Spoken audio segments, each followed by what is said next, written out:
On revient à cette heure-ci sur la grève déclenchée par les 3000 employés du CN à travers le pays. Vous savez, ça nous semble assez loin de nous. Ça ne semble pas avoir vraiment d'impact direct sur nos vies. Oui, on a parlé de l'industrie du bois, l'industrie minière, l'industrie pétrolière. Mais là, c'est dans les approvisionnements de propane que ça pourrait avoir un effet. Raymond Gouron est directeur de l'Association québécoise du propane. Bonjour, M. Gouron. Oui, bonjour. Merci de me donner la parole ce matin pour expliquer un peu la problématique. Bien, justement, c'est quoi? Comment ça se vit chez vous? Déjà, on a un impact très concret. Ça fait un peu plus de 24 heures que la grève a commencé. Vous avez un impact? Considérable. En fait, ce qu'il faut comprendre, c'est que l'approvisionnement en propane au Québec provient principalement à 80 par voie ferroviaire. Et on est en période critique au niveau de l'agriculture dans un premier temps. C'est le séchage des grains et on connaît la situation au niveau des producteurs de grains avec les conditions météo qu'ils ont eues cette année, une situation très difficile pour eux. Et jumelé à ça, la grève du CN qui vient compliquer les choses avec une pénurie de propane. On a travaillé conjointement et étroitement avec le gouvernement du Québec, le ministère de l'Énergie et des Ressources naturelles, Sécurité civile, pour du moins s'assurer d'avoir un service essentiel, qu'on puisse ouvrir du moins certaines voies d'accès pour acheminer du propane au Québec. Je parle de l'agriculture, mais tous les clients, sans exception, 80% du propane qui provient de l'Ouest canadien est acheminé, encore une fois, par chemin de fer. Fait que ça cause de sérieux problèmes. Pour nous, la situation est critique. Vous pouvez, si on ne trouve pas de plan B, là, vous pouvez tenir combien de temps avec les réserves, avec ce qu'on a présentement? Écoutez, on ne parle pas de jours, on parle d'heures. J'ai déjà avisé les instances gouvernementales hier que, passé le délai de 24 heures, on serait déjà en situation critique. Et ça, cette communication-là a eu lieu hier en fin d'après-midi.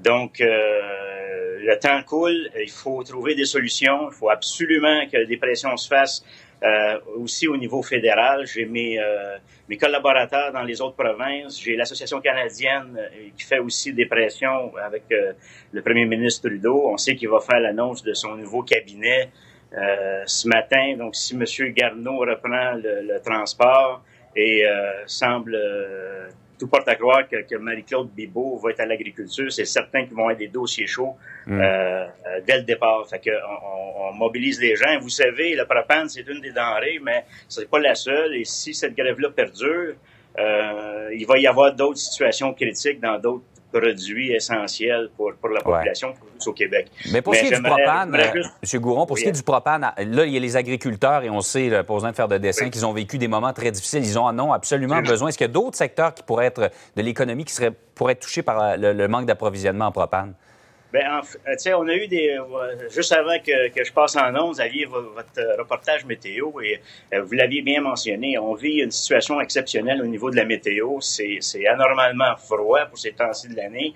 Le propane est utilisé surtout aussi au niveau de la chauffe, donc tant résidentiel, commercial, les véhicules, beaucoup de véhicules automobiles. Je vais vous donner un exemple concret. La compagnie de messagerie UPS, c'est le vendredi noir qui s'en vient et leurs véhicules sont alimentés au propane. Pour eux, ça pose de sérieux problèmes d'approvisionnement.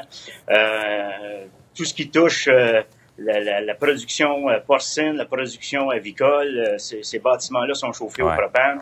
Il y a des niveaux de priorité qui sont établis dans un plan qu'on avait déjà mis en place avec le ministère de l'Énergie et des Ressources naturelles qui s'appelle la Mission Énergie et on y va selon les priorités. On a 4 niveaux de priorité qui est établi. C'est établi par la Sécurité civile et nous, ce qu'on veut et ce qu'on demande, c'est qu'on puisse avoir des wagons qui puissent entrer au Québec pour au moins desservir les services essentiels selon les niveaux de priorité. Donc, en terminant rapidement, il faut que le gouvernement agisse et vite, sans ça, on va avoir de très gros problèmes sur les bras. Oui, absolument, immédiatement. La situation est critique. Merci de me donner le temps d'antenne pour pouvoir expliquer. Et on compatit avec toute notre clientèle qui sont inquiets et veulent avoir leur propane. En souhaitant pour tout le monde que ça se règle rapidement, M. Gouron, merci d'avoir été avec nous.